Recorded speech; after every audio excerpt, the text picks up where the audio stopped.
dear Kaya and Maros. Good afternoon. Thank you, dear Prime Minister Modi, for welcoming us on this special occasion. We were privileged yesterday to be your chief guests for the Republic Day celebrations.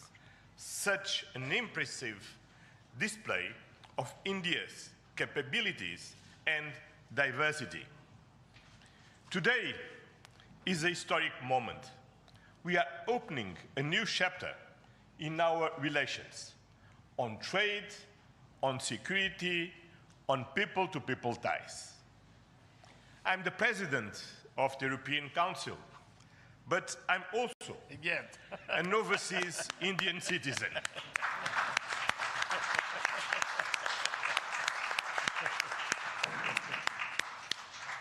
Then, as you can imagine, for me, it has a special meaning. I'm very proud of my roots in Goa, where my father's family came from. And the connection between Europe and India is something personal to me. Also because we conclude today our trade negotiations.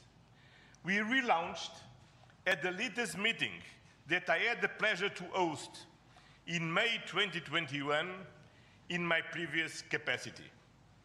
Our summit sends a clear message to the world.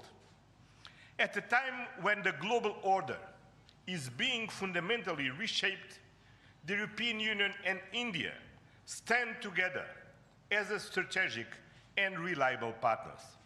Today, we are taking our partnership to the next level.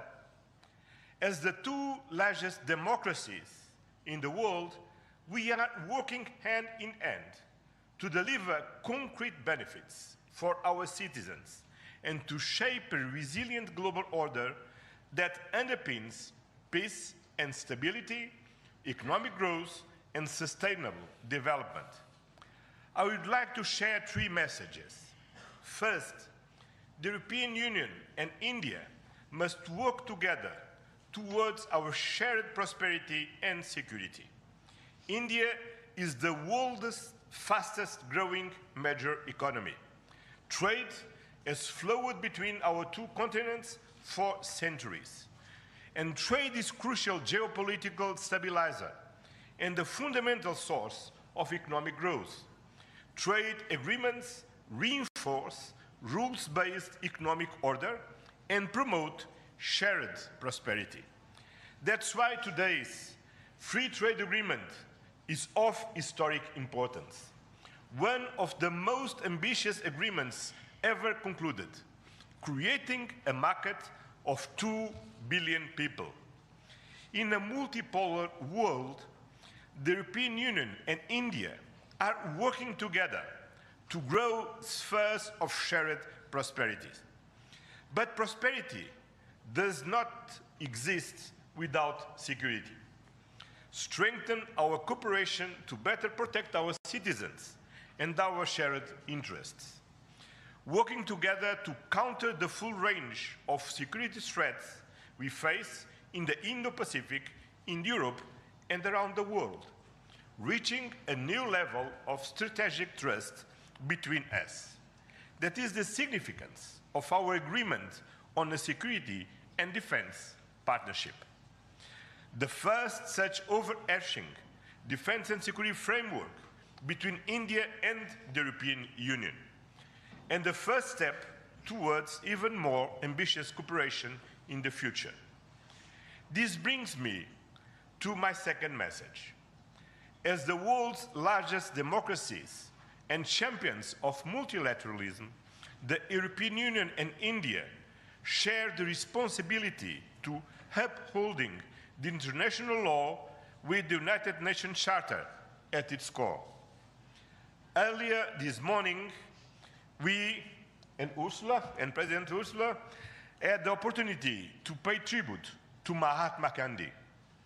And I reflected upon his words, which still holds true today, and I quoted, "Peace will not come out of a clash of arms, but out of justice lived and done by unarmed nations in the face of odds.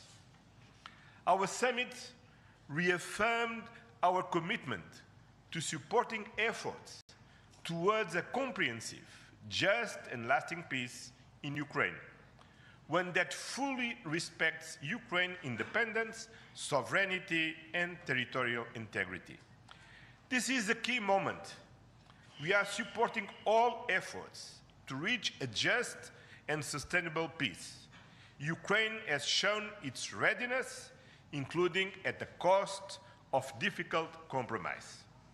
I know, dear Prime Minister, that we can count on you to help creating conditions for peace through dialogue and diplomacy. And this is my final message. Together, we must show leadership on global issues.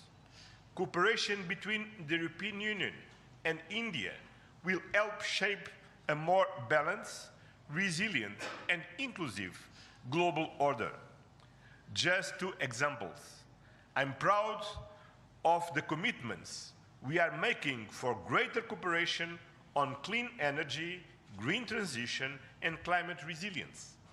And our collaboration through the Global Gateway and on the India-Middle East-Europe Economic Corridor is decisive for global connectivity. By implementing the ambitious Joint Comprehensive Strategic Agenda towards 2030, we will align our priorities with concrete actions for the next 5 years, delivering real benefits to our citizens.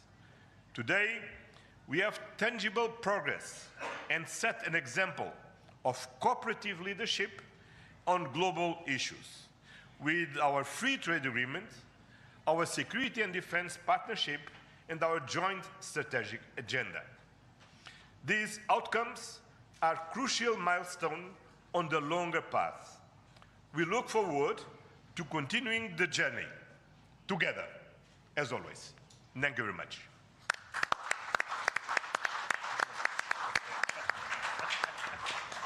Thank you, sir. May I now request Her Excellency, Ms. Ursula von der Leyen, President of the European Commission, to give her remarks to the media. Dear Prime Minister Modi, distinguished friend, Antonio, my friend, ministers, especially Shankar and Guyal, Vice President Kallas, Commissioner Šefčovič, Excellencies, friends, thank you very much for the exceptional hospitality we experienced. It was such an honor for us to be your chief guests at the Republic Day yesterday. This is a memory I will carry for a lifetime, because the sense of communion was so powerful. People filled the streets united in pride and joy of belonging to the Indian nation, and rightfully so. India has risen, and Europe is truly glad about it, because when India succeeds, the world is more stable, more prosperous, and more secure, and we all benefit. Prime Minister Modi, dear friend, 1 year ago, the full College of Commissioners came to India. You mentioned it. And this is also a very special memory for me. It showed the seriousness of our intent and the strength of our commitment. Today, we reap the fruits of that commitment with our historic summit. And let me start with trade. Prime Minister, distinguished friend, we did it. We delivered the mother of all deals. We are creating a market of 2 billion people. And this is the tale of two giants, the world's second and fourth largest economies, two giants who choose partnership in a true win-win fashion. A strong message that cooperation is the best answer to global challenges.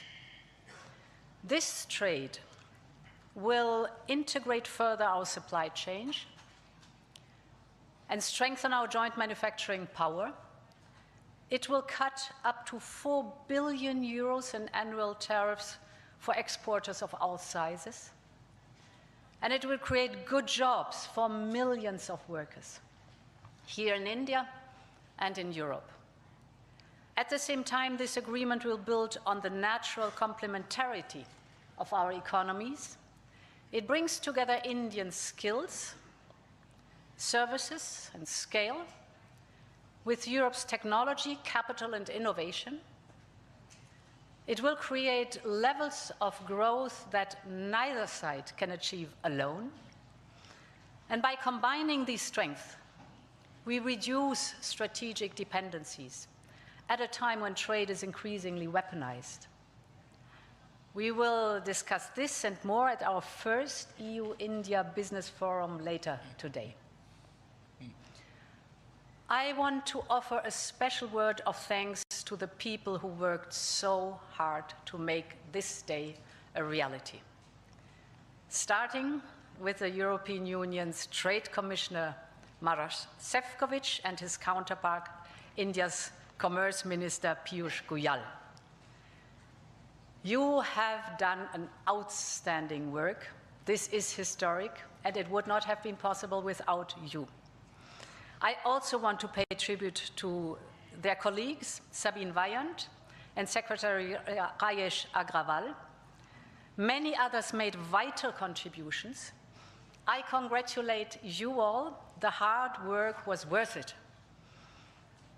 Prime Minister, distinguished friend, we're not only making our economy stronger, we're also delivering security for our people in an increasingly insecure world. And today, the world's two largest economies and democracies launch their first ever security and defense partnership. This is a landmark departure and a trust-based platform for cooperation on the strategic issues that matter most. In doing so, we will help to build each other's resilience. Europe and India have a long history of cooperation in the defense industry. Now we will enhance this teamwork even further.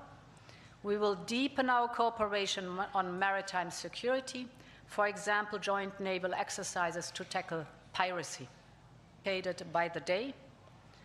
And our partnership includes a dedicated dialogue on space security, from situational awareness to secure connectivity, and stronger cooperation on counterterrorism.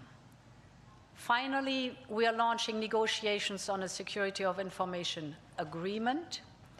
Europe and India have chosen to be reliable partners to one another, and this is how we demonstrate the trust we share. Prime Minister Modi, distinguished friend, I want to turn to innovation, because here too we share core values. The freedom of research and science is paramount for us. Europe and India will always choose science. We will always choose progress, the way forward. We will always choose technology at the service of our people. It's part of who we are. And our cooperation on human-centric, trustworthy artificial intelligence is one of the best examples. So today I'm glad to announce that we are working on India's association with Horizon Europe. Backed by funding firepower of 100 billion euros, Horizon is the world's largest public research program. And I can't wait for our best talents to get to work to advance health, clean energy, frontier technologies, just to name some. We will set up EU-India innovation hubs. This will help researchers and startups to collaborate on next-generation technology. And we are also launching the EU-India Startup Partnership to boost co-creation and high-potential ventures. Finally, Prime Minister dear Narendra, we both know Our greatest wealth are our people. That is why I'm so glad that we are signing an agreement on mobility. We will facilitate the movement of students, researchers, seasonal and highly skilled workers. And this is also why we are launching the first EU legal gateway office in India. It will be a one-stop hub to support Indian talent moving to Europe in full alignment with EU member states' needs and policies. This is good for our economies. This is good for the friendship between our people. And this openness benefits us all. As we conclude this 16th summit, let me reflect on another event of deep meaning. 2 weeks ago, India marked Makar Sankranti. It's the beginning of Uttarayan, the sun's northward journey. From darkness to light, from stillness to growth, from what was to what can be. And that is what makes our summit so unique and timely. The time is right for renewal, for fresh momentum, and for opening a new chapter in EU-India friendship. And this is exactly what we have achieved together today. Thank you very much.